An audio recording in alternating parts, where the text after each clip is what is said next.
I'm Scott Kitun, CEO of Technori. Technori is a platform for startup companies to gain traction with would-be investors, would-be customers, and would-be commercial partners. To date, we've had over 300 companies go on stage or be in our show at WGN Radio, and now they have raised about $1 billion in venture capital. So one of the biggest challenges that we were faced with was mortality, was the fact that we weren't making as much money as it took to support us. And so I raised a small round in a convertible note to sort of hit the pause button for about 6 months and relearn where I thought the market was going, where I thought media represented an opportunity for us. And I jumped on it. And in my mind, I still believe this, that the opportunity for media is not on the content, but rather through the content.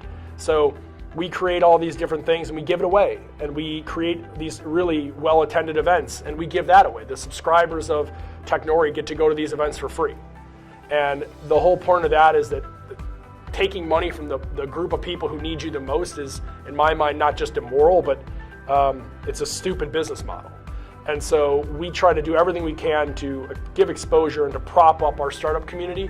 And we make our money on the other side, which is to be strategic and make good investments and to work strategically with big, large companies to help them source and find better opportunities. I think my role as the leader of an organization trying to guide the company through its growing pains is the same as every leader in every organization if they're successful, if they're a good operator.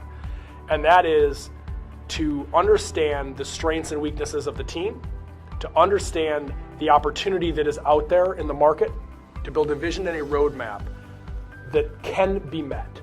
So when I talk to my team or I talk to anyone for that matter, when I talk to startup founders, I try to tell them to make an achievable goal. Set something achievable, set something measurable.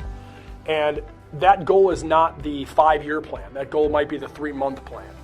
One of the things that has been a fortune for Technori, but it's also a complete disaster at the same time, is that we're always changing, we're always moving. There's always another beachhead. There will never not be a beachhead for us to angle at. We'll never be satisfied, at least I won't. And so for the hungry team members who enjoy the ride and enjoy the process, we're a perfect scenario. And I think the same is said for almost every business leader that I've ever encountered. I use Tom Gimbel all the time as an example of LaSalle Network. I've met Tom several times, and every time LaSalle Network is on building a new thing. And that's the reason that 9 times in a row or 12 times or whatever the crazy number is, they've been selected to Inc.'s 5,000 list, and every time better than the next. Great leadership is about setting attainable goals and never being satisfied with what you've accomplished.